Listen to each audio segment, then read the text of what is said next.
ছাব্বিশে বিধানসভা ভোটের পর কালীঘাটে তৃণমূল কংগ্রেসের অন্দরে ঠিক কী ঘটেছিল, কারণ সংখ্যাটা এক ধাক্কায় প্রচুর কমে গিয়েছিল। সেই জায়গায় দাঁড়িয়ে কাঁটাছেঁড়া যেটা করার কথা বা কেন ভোটের এই ফলাফল হলো সেটা কি আদৌ হয়েছিল? তৃণমূল কংগ্রেসের অন্দরে 2026 বিধানসভা ভোটের হারের পরে ঠিক কি কি ঘটেছিল সেখানে, কেন আজকে তৃণমূল কংগ্রেস এই দুভাগে ভাগ হয়ে গেল, আমরা আজকে একেবারে ভেতরের খবরটা জানার চেষ্টা করব। ঠিক 7 মিনিট একটা সময়, ঘড়ির কাঁটায় 7 মিনিট, কি হয়েছিল এই 7 মিনিটে আমরা পুরো বিষয়টা সম্পর্কে আজকে জানবো, আলোচনা করব। আজকে আমাদের সঙ্গে স্টুডিওতে রয়েছেন প্রাক্তন আইপিএস অফিসার এবং তৃণমূল কংগ্রেসের বর্তমান বিধায়ক প্রসূন ব্যানার্জি। প্রসূনদা, স্বাগত জানাই আজ তাক বাংলায়। আমি আপনার কাছে জানতে চাইবো একদম শুরু থেকে, ভোটের রেজাল্টটা বেরোলো মে মাসের 4 তারিখে, তারপরে তৃণমূল কংগ্রেসের ভেতরে কি কি হলো, কতটা নাড়া দিল সংখ্যাটা এতটা কমে যাওয়ায়, এই 7 মিনিটে কি কি হলো? ভয়ঙ্কর ঘটনা ঘটলো। মানে দুপুরের পর থেকে ট্রেন্ড আসতে শুরু করলো যে আমরা পিছোচ্ছি, বিভিন্ন হেভিওয়েটসরা কেন্দ্র থেকে পালাচ্ছেন বা বের করে দেওয়া হচ্ছে। আমরা নিজেদের কেন্দ্র নিয়ে ব্যস্ত ছিলাম। যখন বাই দ্য টাইম আমাদের রেজাল্ট বেরোলো, আমরা দেখলাম দল হেরে গেছে। হারেনি, মানে গোহারা হেরে গেছে আর কি, 80-তে নেমে গেছে। মানে প্রাথমিক শক কাটিয়ে উঠে আমরা যারা নিজেদের মধ্যে কথা বলার মতো অবস্থায় ছিল, আমরা এটাই বোঝার চেষ্টা করছিলাম যে এটা কীভাবে সম্ভব হলো। 207-8-11 একটা দল কত খারাপ করবেন আপনি? 50টা সিটে হারবেন, still you will be around 160। আরও খারাপ করুন 150। আপনার সংখ্যালঘু অধ্যুষিত সিট পশ্চিমবঙ্গে প্রায় 125টার কাছাকাছি ছিল। আপনারটাও তো তাই। আমরা জিতলাম কটায়? 80টায়।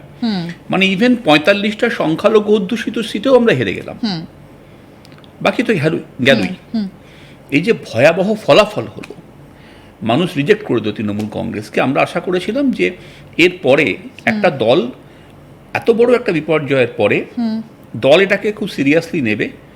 দল তো দল, হার জিত তো হতে পারে, কিন্তু এটা বিপর্যয়। দেখুন, হার এক জিনিস আর বিপর্যয় আর একটা জিনিস। এটা বিপর্যয় বলবো আমি। ভূমিকম্প হলো।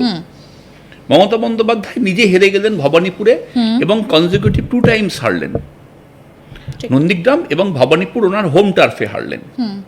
পরে জানা গেল যে নিজের ওয়ার্ড হেরে গেছেন, নিজের বুথ হেরে গেছেন সম্ভবত, আমি খুব শিওর, মানে ভুল না হয়। এটাকে আপনি তো আনইউজুয়াল বলবেন। একজন অত বড় নেত্রী, প্রাক্তন মুখ্যমন্ত্রী এত কাজ করেছেন বলে আমরা সারা প্রচার করলাম। তাহলে যদি ওয়ার্ডের মানুষ ওনাকে ভোট না দেয়, তাহলে তো চ্যারিটি বিগিনস অ্যাট হোম। নিজের ওয়ার্ড জিততে পারছেন না আমাদের ক্যাপ্টেন, সেটা তো দলের কাছে সাংঘাতিক একটা অবস্থা তৈরি হলো।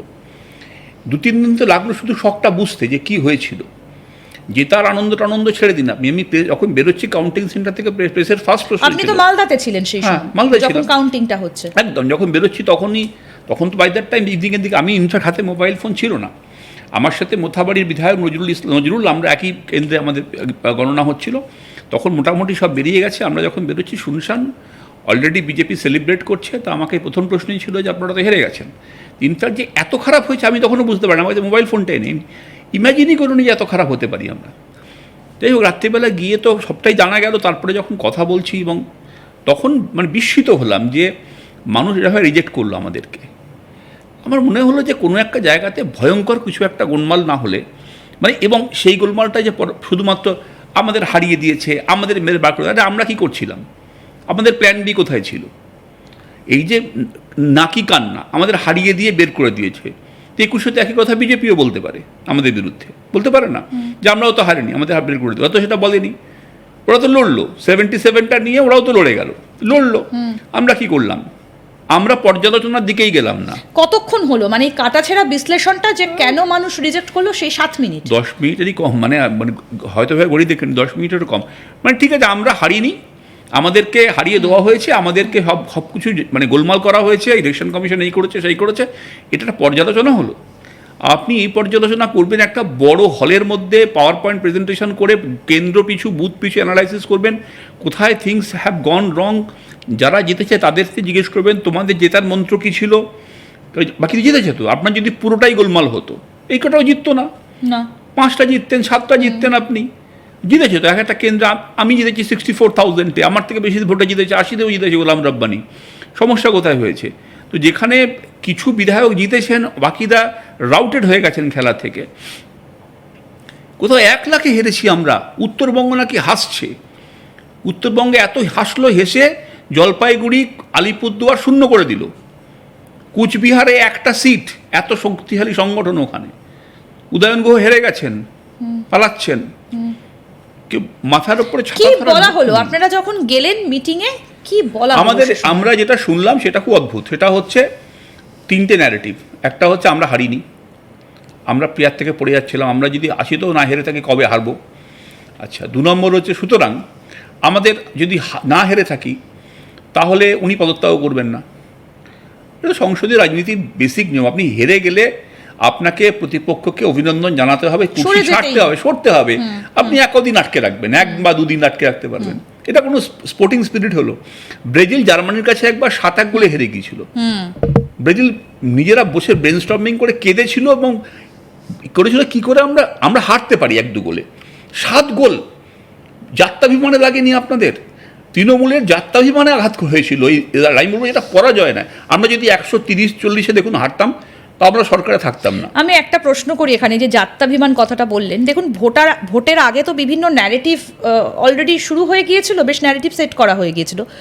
অনেকে বলেছেন, অনেক রাজনৈতিক বিশ্লেষক বলেছেন যে তৃণমূল এই দলটার কোনো নিজস্বতা নেই, বিভিন্ন দল ভেঙে ভেঙে এই দলটা তৈরি হয়েছে। তো আমি সেই জন্যই আপনাকে জিজ্ঞেস করছি যে তৃণমূল কংগ্রেসের যাত্রাভিমানটা কি ছিল, মানে কালীঘাট তৃণমূল কংগ্রেসের? দেখুন, কালীঘাট তৃণমূল কংগ্রেস বা মানে ঋতব্রজ তৃণমূল কংগ্রেস বলে কিছু হয় না।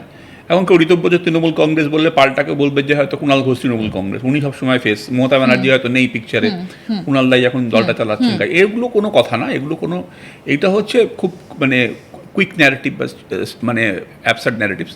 পয়েন্ট হচ্ছে তৃণমূল কংগ্রেসের ভোটের আগে ন্যারেটিভ যা ছিল, দলটার ইউএসপি কী ছিল? দেখুন, সব দলের একটা ইউএসপি থাকে। সিপিএম বিজেপি অনেক রেজিমেন্টেড পার্টি, এটা মানবেন আপনি। কংগ্রেস অত রেজিমেন্টেড পার্টি না। বলা হয় কংগ্রেসের নেতারা মোটামুটি ভোটের আগে ধুতি পাঞ্জাবি বার করে 1 মাস আগে। কিন্তু স্বাধীনতার লড়াই করা একটা দল। কালচার। কংগ্রেস দেখবেন যখন মমতা বন্দ্যোপাধ্যায় যখন জিতেছিলেন, কেন জিতেছিলেন? সিপিএমের বিরুদ্ধে কংগ্রেসের ছিল প্রদীপ ভট্টাচার্য গিয়ে গভর্নরের কাছে গিয়ে পিটিশন দেবেন।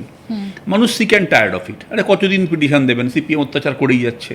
তাহলে ইউ নিড সামবডি যে ফাইট করবে। মমতা বন্দ্যোপাধ্যায় ফার্স্ট মানে কুড কনভিন্স পিপল যে আমি ফাইটার, আমি একটা আনকম্প্রোমাইজিং ফাইট করব। এই ফাইটিং স্পিরিট দেখলে কোনো নাই, তাহলে এ বোধহয় ফাইটটা করবে। তাহলে ভোটে হারার পর সেই ফাইটিং স্পিরিটটা এবার কোথায়? ওখানেই আসছে। এবারে যেটা হলো সেটা হচ্ছে জেতা একটা ইউএসপি লাগে। আমরা হেরে গেছি। এবারে কি হলো? 15 বছর ক্ষমতার মেদ, আত্মম্ভরিতা, আমরা সব জানি, আমরাই সব বুঝি, কেউ কিছু বোঝে না। এই যে দলের 4-5 জনের মধ্যে একটা অদ্ভুত তৈরি হয়েছে, নোয়াল টাইপ হয়ে গেল না।